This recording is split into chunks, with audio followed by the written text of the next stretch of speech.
Dan pada pagi hari ini saya akan berbicara mengenai nilai seorang murid Yesus. Tentunya Bapak Ibu Saudara yang dikasihi Tuhan Yesus Kristus, ketika kita berbicara menjadi murid Yesus, untuk menjadi seorang murid, baik itu di sekolah, kursus, atau pelatihan apapun, biasanya ada harga yang harus kita bayar. Dan menjadi murid tentunya akan ada keuntungan yang bisa kita terima. Nah, yang menjadi persoalannya dalam kehidupan kita, berapa harga untuk menjadi seorang murid Yesus? Keuntungan apa yang kita bisa dapat dengan menjadi murid Yesus? Nah, beberapa hari ini viral Bapak Ibu Saudara, kalau Bapak Ibu Saudara punya uang Rp75.000 yang satu lembar itu.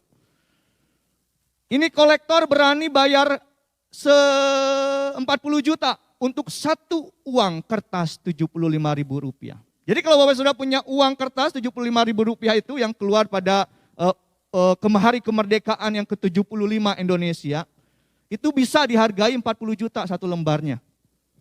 Jadi Bapak Saudara bisa menjadi jutawan mendadak. Belum menjadi miliarder, belum menjadi sultan, ya minimal jutawan lah ya. Karena punya uang 40 juta. Nah tentunya Bapak Saudara yang dikasihi Tuhan Yesus Kristus, uang seperti apa yang dicari oleh kolektor sehingga dia berani membayar 40 juta? Jadi yang dicari oleh kolektor adalah 75.000 dengan nomor seri yang cantik. A0000.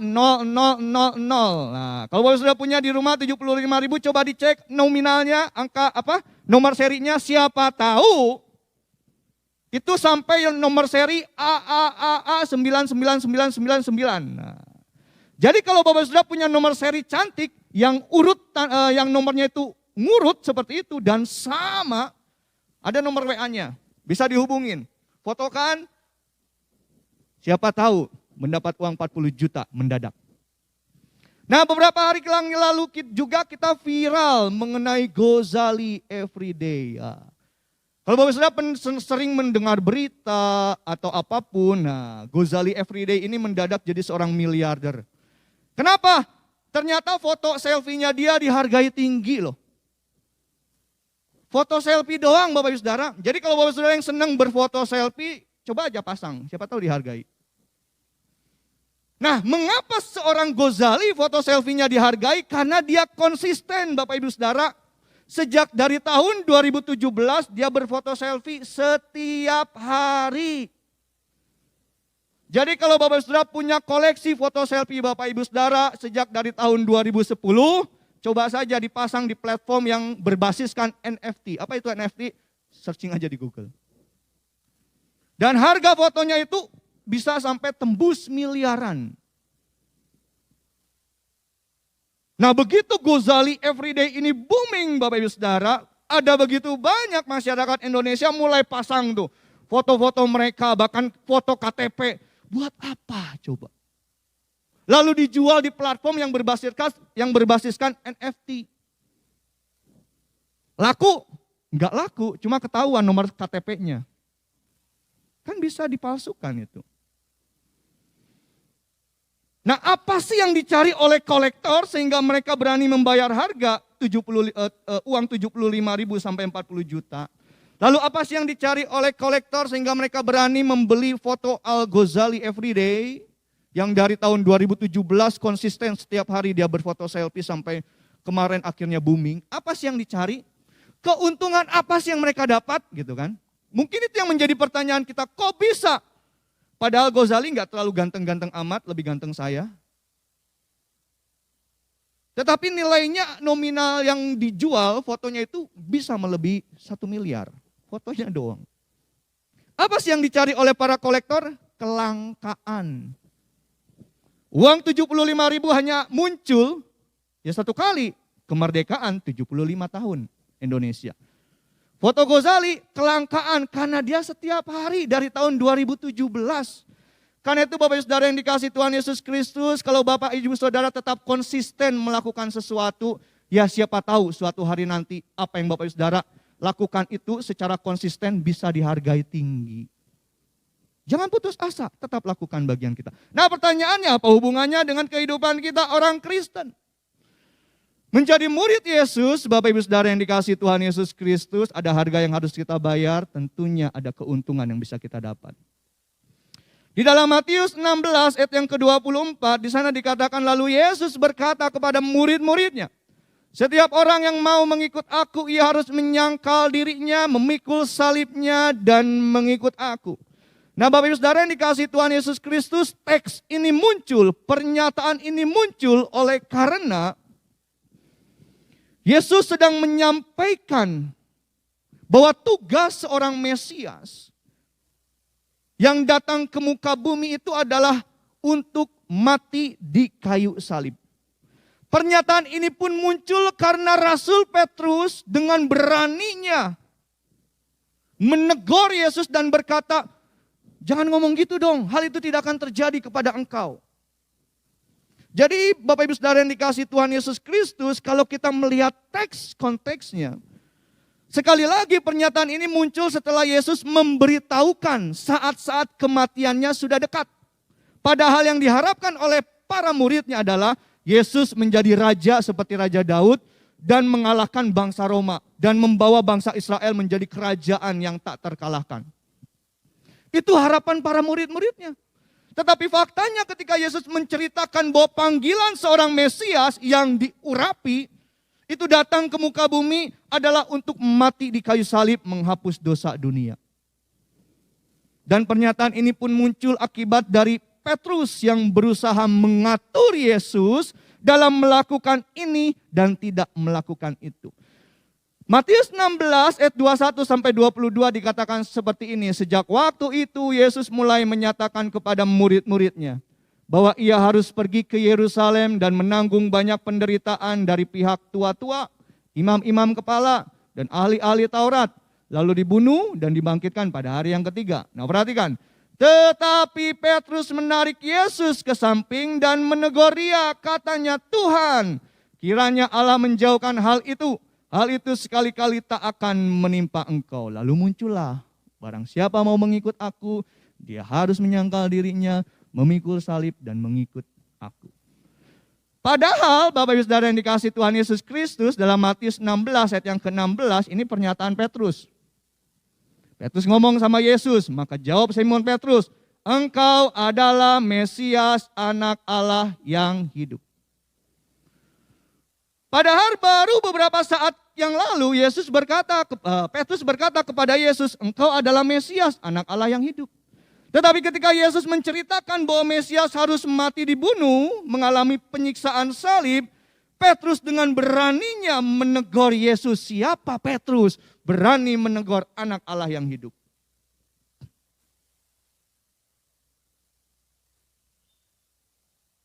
Siapa Petrus berani mengatur-ngatur Yesus, sang Mesias?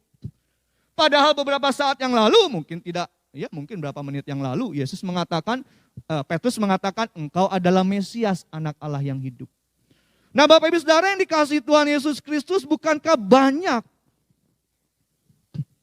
masih banyak orang-orang Kristen yang mengaku murid Yesus, seperti Petrus, berusaha mengatur gurunya, berusaha mengatur Allah, harusnya begini, harusnya begitu, jalannya jangan begini, harusnya begitu, mengapa keluargaku seperti ini, anakku seperti ini, mengapa Tuhan izinkan begini, harusnya begitu. Berapa banyak orang-orang Kristen di luar sana yang mengaku murid Yesus tetapi mengatur gurunya. Harusnya tuh jalannya begini Tuhan, kok seperti ini? Kenapa rumah tanggaku seperti ini? Harusnya begini. Kenapa keluargaku seperti ini? Harusnya begini Tuhan. Kenapa anakku seperti ini? Harusnya begini Tuhan. Berapa banyak dari antara kita pernah komplain dan mengintervensi Allah? Bisa enggak sih jadi Tuhan? Kenapa seperti ini jalannya? Apa yang saya lakukan sehingga saya harus mengalami hal seperti ini? Dosa besar apa yang saya lakukan sehingga Tuhan izinkan ini terjadi? Ada sebuah film pada tahun 2003, judulnya Bruce Almighty, diperankan oleh Jim Carrey. Ini film komedi sih ya. Jadi ada seorang bernama Bruce, dia mempersalahkan Tuhan dengan apa yang terjadi dalam keluarga, rumah tangga, dan pekerjaannya. Dia mempersalahkan Tuhan kenapa dia harus cerai dengan istrinya. Dia mempersalahkan Tuhan kenapa dalam pekerjaannya dia selalu kalah dengan rivalnya. Nah, satu ketika dalam perjalanannya diceritakan Tuhan turun kepada si Bruce ini dan ngomong, yuk kita tukeran tempat, kamu jadi Tuhan, saya jadi manusia gitu kan. Dan akhirnya Bruce menyetujui dia jadi Tuhan. Singkat cerita, dalam cerita ini kalau Bapak sudah senang nonton movie gitu kan, kalau pernah nonton film ini, singkat cerita ketika Bruce menjadi Tuhan gitu ya. Apa yang terjadi? Yang terjadi keadaan dunia chaos, kacau, bencana alam di mana-mana, terjadi perampokan besar-besaran, lalu lintas, tabrakan sana sini dan lain sebagainya. Pokoknya intinya ketika dia jadi Tuhan yang terjadi alam semesta kacau, semesta ini mengalami yang namanya kekacauan gitu kan. Dan akhirnya di akhir cerita Bruce mengakui saya salah. Dan dia mengakui sebenarnya mengapa istrinya meninggalkan dia adalah karena dia menjadi seorang suami yang tidak bertanggung jawab. Dan mengapa dalam pekerjaannya dia selalu kalah dengan rivalnya karena dia bekerja tanpa passion. Tanpa tujuan dan target sehingga dia selalu kalah dan hampir-hampir dipecat. Nah, bukankah kita seperti itu? Berapa sering kita mempersalahkan Tuhan dengan situasi dan kondisi yang terjadi dalam rumah tangga, dalam keluarga, dalam pekerjaan, dalam pelayanan. Padahal faktanya kita yang sering salah. Mengambil keputusan, bertindak, terbawa nafsu amarah. Dan sering kali kita mempersalahkan Tuhan, kok gini?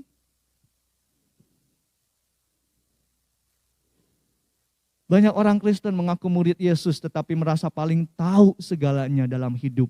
Mengatur Tuhan untuk melakukan ini dan itu. Kalau Bapak Ibu Saudara seorang guru, punya seorang murid, sebel ya kalau muridnya.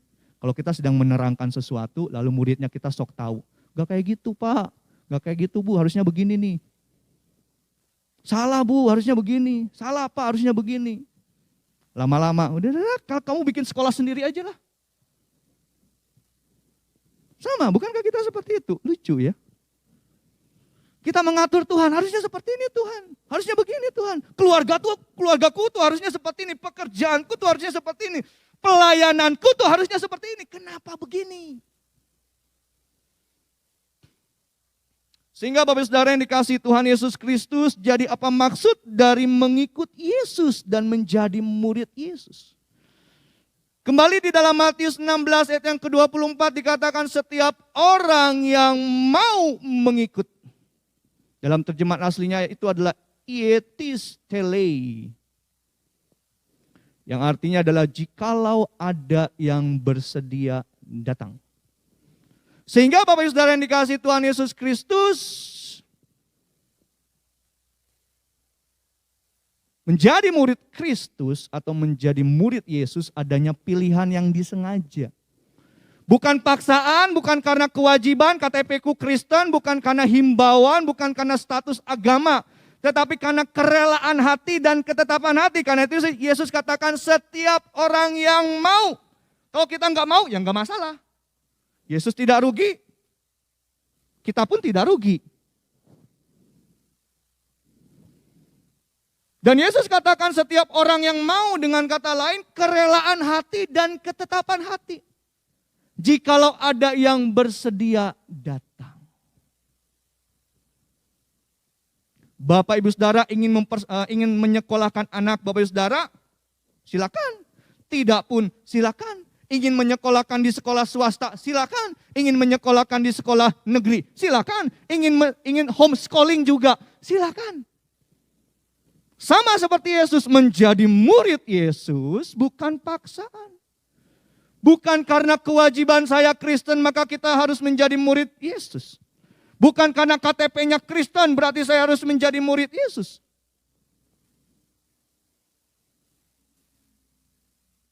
Karena itu kita di dalam kekristenan tidak pernah memaksa orang untuk menjadi Kristen.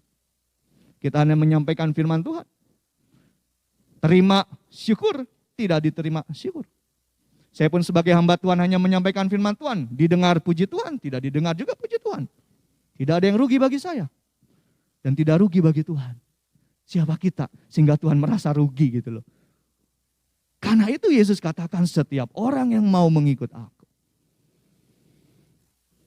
Jikalau ada yang bersedia datang. Karena itu Bapak Saudara yang dikasihi Tuhan Yesus Kristus, seolah-olah Yesus itu berkata seperti ini. Kamu ingin menjadi muridku? Tetapkan hati untuk mengikut aku. Ada harga yang harus kamu bayar. Ini harga yang harus kamu bayar. Kalau kamu mau menjadi muridku.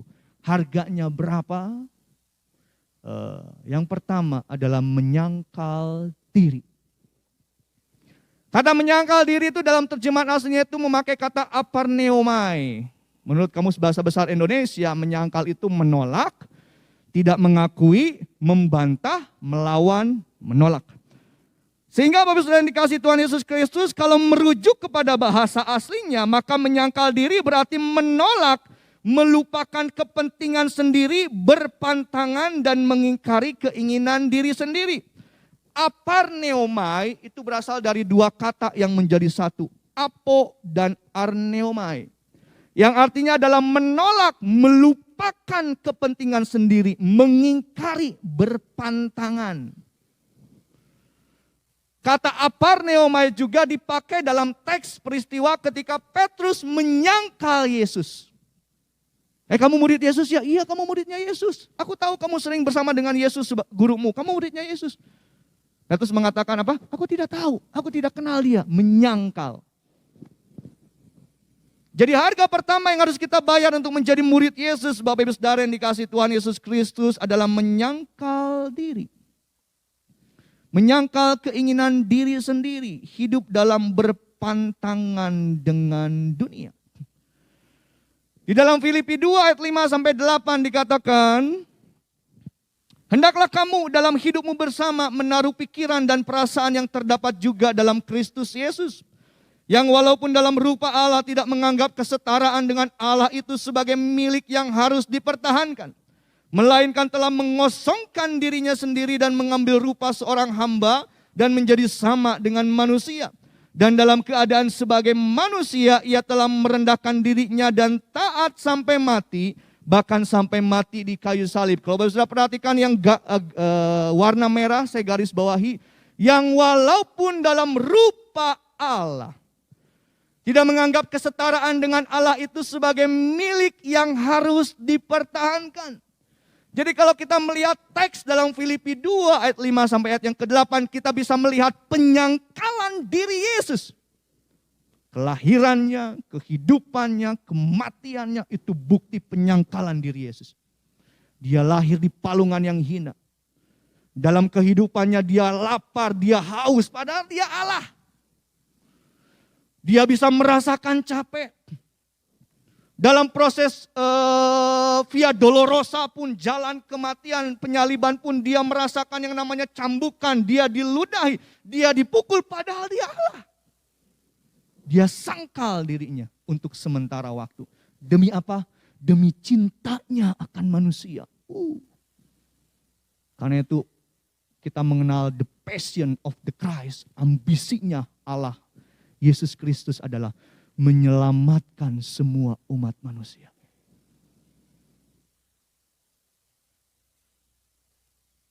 Dalam rupa Allah tidak menganggap kesetaraan dengan Allah sebagai milik yang harus dipertahankan untuk sementara waktu. Selama 33,5 tahun dia berada di bumi, dia sangkal statusnya sebagai Allah. Karena itu Bapak Ibu Saudara yang dikasihi Tuhan Yesus Kristus, Rasul Paulus tekankan hendaklah kamu dalam hidupmu bersama. Menaruh pikiran dan perasaan yang terdapat juga dalam Kristus Yesus, menyangkal diri. Yesus sudah memberikan teladan dalam penyangkalan dirinya. Bahkan di dalam Markus 14 ayat yang ke-36 katanya, ya Aba, ya Bapa, tidak ada yang mustahil bagimu.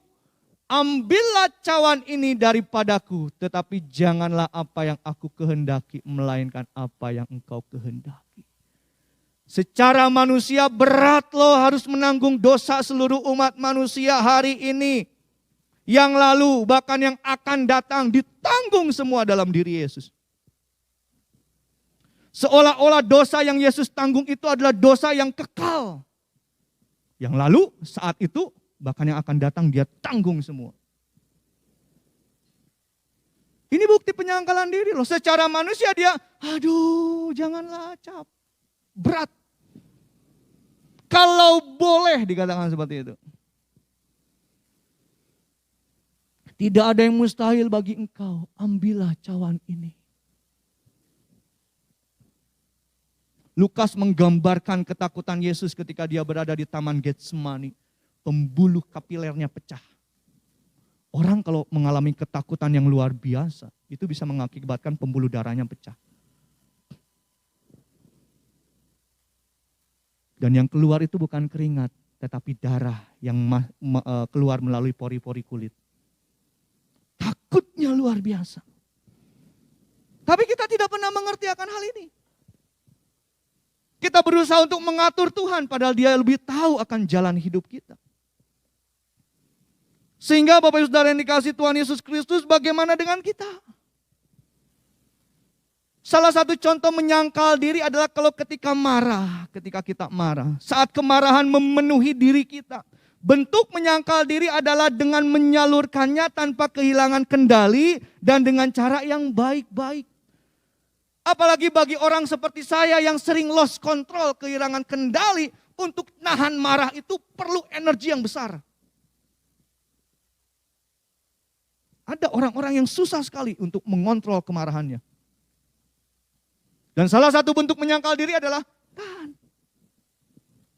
Kalau ingin marah, sampaikan dengan cara yang baik.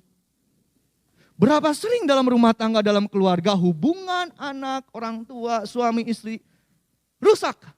Gara-gara kita tidak bisa menyangkal diri. Dan kita mempersalahkan Tuhan.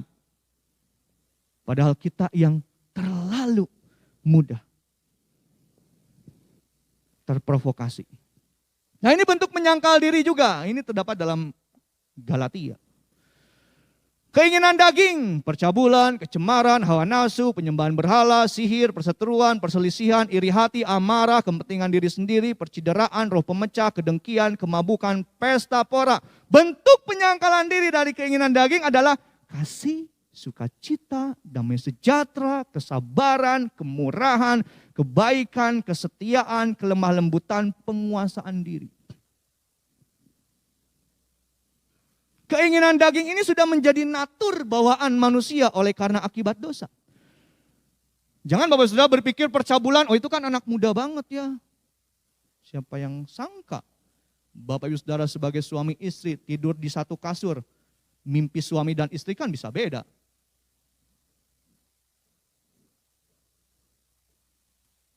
Jangan Bapak Saudara percabulan itu hanya menyerang anak-anak muda. Percabulan juga menyerang orang-orang tua. Mengirimkan gambar-gambar yang porno. Mengirimkan gambar-gambar yang tidak senonoh. Padahal sudah tua. Fakta loh. Dan itu yang terjadi di akhir zaman. Karena itu keinginan daging itu harus disangkal, ditolak. Dengan buah roh. Kasih. Percabulan itu kan nafsu. Eros. Diganti dengan agape, kasih. Menjadikan manusia itu bukan menjadi objek, tetapi menjadi subjek. Pribadi yang harus dikasihi, bukan menjadi pribadi yang memuaskan diri. Disangkal. Amarah, kepentingan diri sendiri disangkal dengan kesabaran, kebaikan.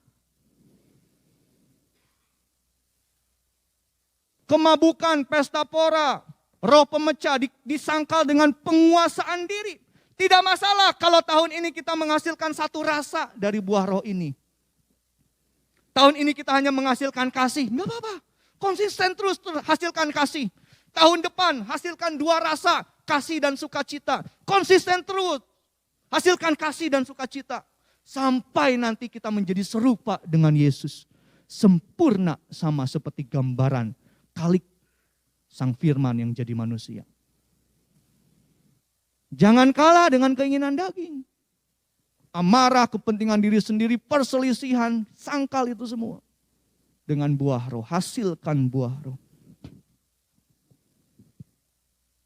Yang kedua, harga yang harus kita bayar untuk menjadi murid Yesus adalah memikul salib. Take up his cross, airo autos tauros, yang artinya adalah tanggung salibmu. Jadi hal yang kedua, Bapak Saudara yang dikasihi Tuhan Yesus Kristus, harga yang harus kita bayar untuk menjadi seorang murid Yesus adalah memikul salib. Artinya adalah orang Kristen harus siap sedia menjalani seluruh penderitaan atau ujian yang Tuhan berikan dalam hidup kita. Dalam rumah tangga, dalam keluarga, dalam pekerjaan, dan dalam pelayanan. Bapak Ibu Saudara sebagai orang tua, Bapak Ibu Saudara punya salib masing-masing. Membesarkan anak, merawat anak dengan hikmat yang daripada Tuhan. Kalau anak Bapak Ibu Saudara jadi beban keluarga, yaitu salibmu. Berdoalah kepada Tuhan supaya anak-anak tidak menjadi beban keluarga. Seorang suami dalam bekerja, merawat anak, menyediakan kenyamanan rumah, penghasilan bagi istri dan anak, yaitu salibmu. Bekerjalah dengan sekuat tenaga, berikan yang terbaik. Tidak usah khawatir, tidak usah harus iri dengan orang-orang lain yang sukses dan lain sebagainya. Ada waktu dan ada masanya. Seorang istri menjadi seorang ibu rumah tangga, merawat, membesarkan anak, membersihkan rumah, menjaga kebersihan rumah, itu salibmu. Lakukan dengan sukacita. Jangan dengan sungut-sungut, jangan dengan berkeluh kesah. Lakukan dengan damai yang daripada Tuhan, itu salibmu. Anak-anak, sekolahlah dengan rajin. Beri yang terbaik, jadilah kebanggaan bagi orang tua. Itu salibmu. Para pekerja, para pelayan, melayani Tuhan dengan baik. Dengarkan setiap instruksi. Berikan yang terbaik buat Tuhan dan buat jemaat, itu salibmu. Itulah yang disebut dengan memikul salib, Bapak Saudara. Menanggung salib, kita semua punya salibnya masing-masing. Ada yang besar, ada yang kecil, yaitu porsinya masing-masing. Karena itu dalam 1 Petrus 1 ayat yang ke-6 sampai ayat yang ke-7 dikatakan bergembiralah akan hal itu. Sekalipun sekarang ini kamu seketika harus berduka cita oleh berbagai-bagai pencobaan. Maksud semuanya itu ialah untuk membuktikan kemurnian imanmu yang jauh lebih tinggi nilainya daripada emas yang fana.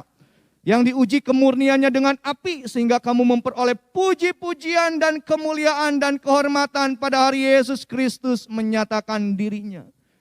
Rasul Petrus dalam suratnya mengatakan sekalipun sekarang ini kamu seketika harus berduka cita. Duka cita kita di dalam memikul salib itu cuma sebentar.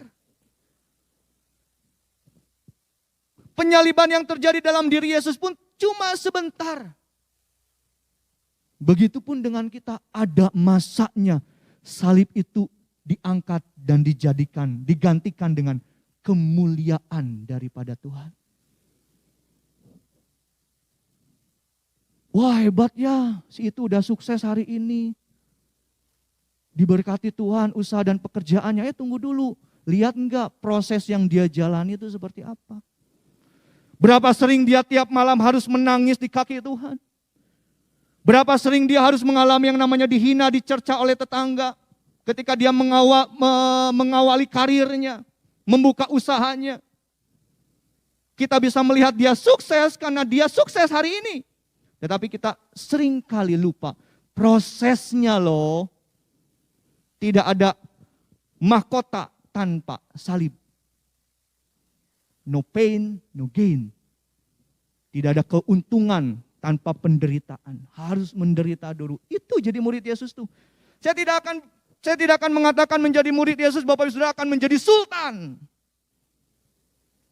Saya tidak akan mengatakan menjadi murid Yesus Bapak Ibu Saudara akan menjadi seorang pekerja yang terus naik karirnya. Tidak ada hambatan. Enggak. Menjadi murid Yesus pikul salib setiap hari. Berat, pikullah. Sampai Tuhan ganti salib menjadi mahkota kemuliaan. Jangan putus asa Bapak Ibu Saudara. Jangan patah arang. Dua harga tersebutlah yang dapat menjadikan kita murid Yesus yang sejati. Nah, ini dua harga yang kita sudah bahas. Lalu keuntungan apa yang kita bisa peroleh dengan menjadi murid Yesus? Keuntungan yang bisa kita peroleh menjadi murid Yesus adalah pertama, kepastian hidup kekal. Di dalam Matius 16 ayat 25 sampai 26, karena barang siapa mau menyelamatkan nyawanya, ia akan kehilangan nyawanya, tetapi barang siapa kehilangan nyawanya karena aku, ia akan memperolehnya.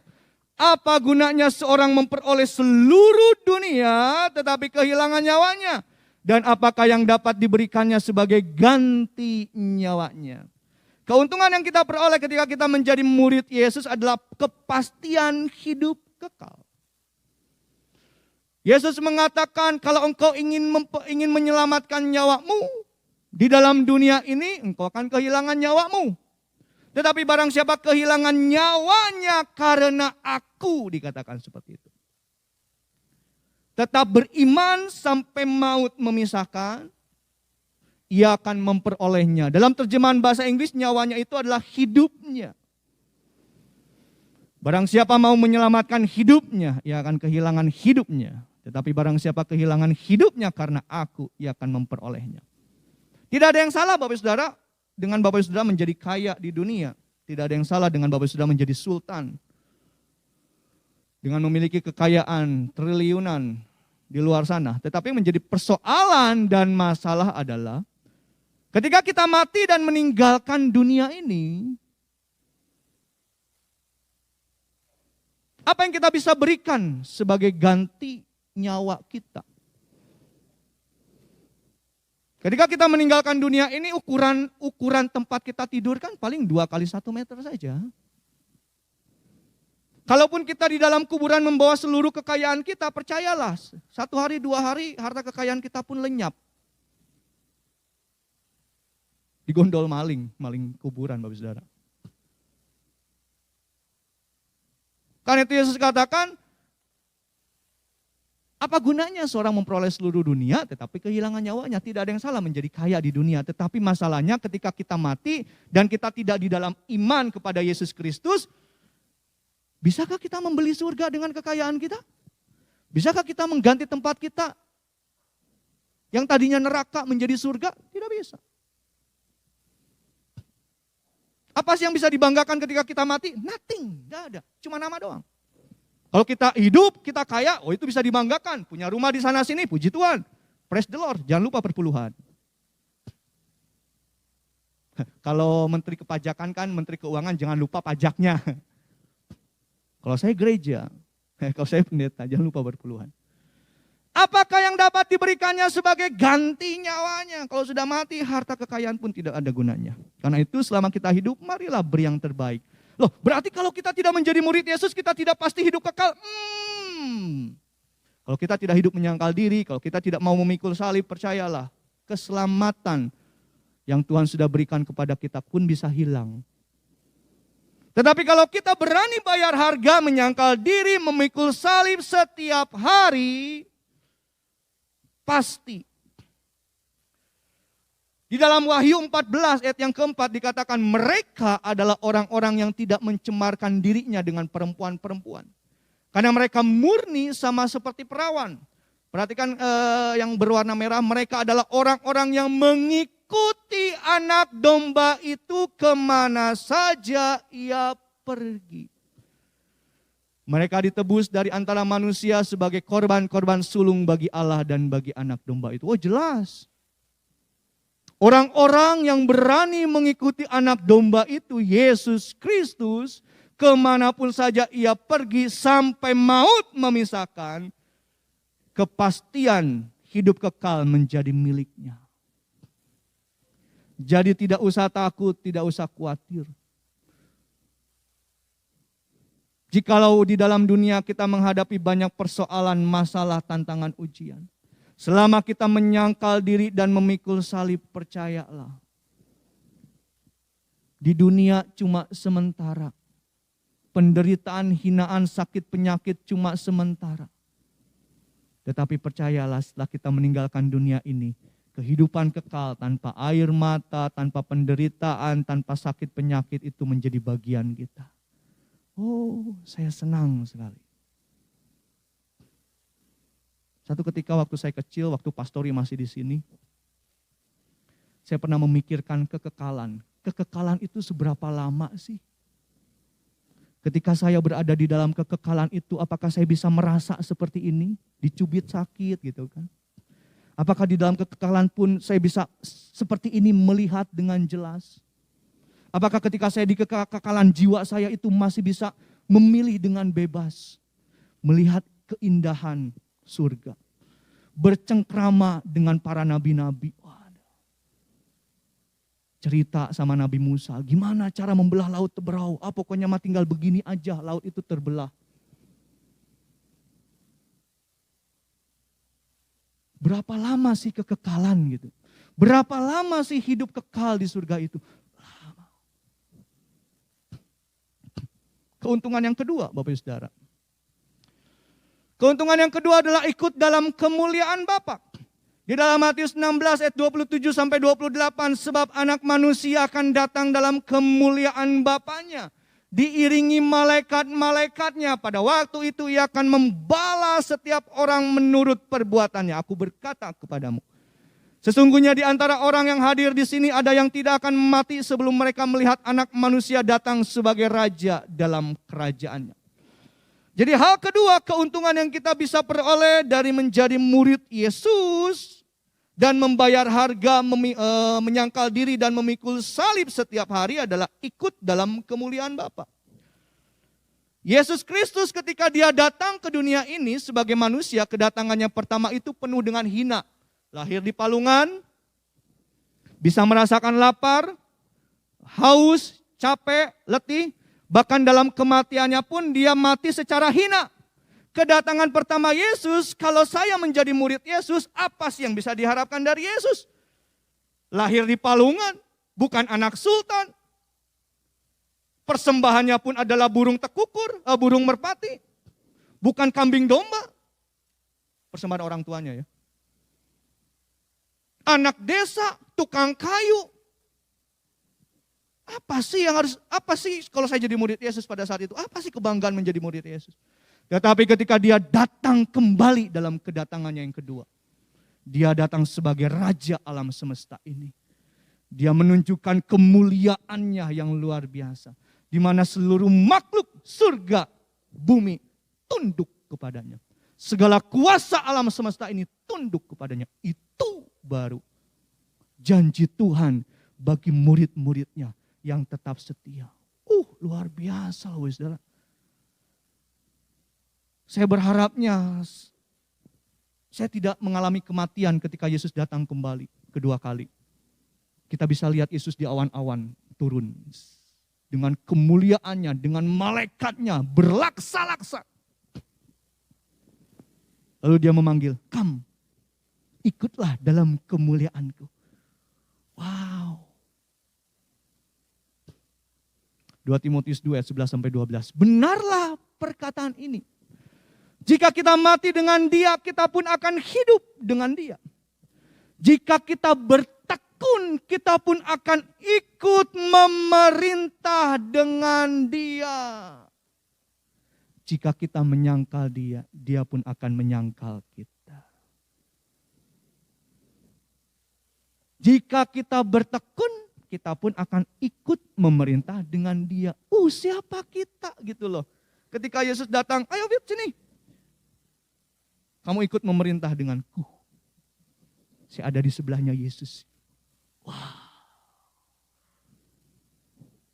How great is our God. Ayat yang terakhir, 1 Petrus 5 ayat yang keempat. Maka kamu apabila Gembala Agung datang, kamu akan menerima mahkota kemuliaan yang tidak dapat layu. Bukankah itu yang menjadi harapan kita di dalam kita mengiring Tuhan Yesus Kristus? Menjadi murid Yesus. Ikut dalam kemuliaannya, setiap kita memiliki mahkotanya. Jadi di surga kita semua itu punya mahkota. Mahkota itu kan diberikan kepada raja. Pahlawan sehebat apapun kalau dia masih di bawah pemerintahan seorang raja, ketika dia menaklukkan sebuah kerajaan, Mahkota raja yang dia taklukkan mau nggak mau diserahkan kepada rajanya kan. Gak mungkin dia pakai, gue pahlawan, aku merebut. Kalau dia punya raja, dia serahkan kepada raja. Setiap kita memiliki mahkota. Dengan kata lain, kita disejajarkan dengan Allah. Memerintah bersama dia. Kesimpulannya Bapak Saudara, nilai seorang murid Yesus dihargai dengan sikap mau menyangkal diri dan memikul salib. Keuntungannya pasti hidup kekal dan ikut dalam kemuliaan Bapa. Harganya dulu, berani gak kita bayar harga? Menyangkal diri, memikul salib every day, setiap hari. Kalau kita berani menyangkal diri, memikul salib setiap hari, percayalah, hidup kekal itu menjadi bagian kita dan kita akan ikut dalam kemuliaan Bapa.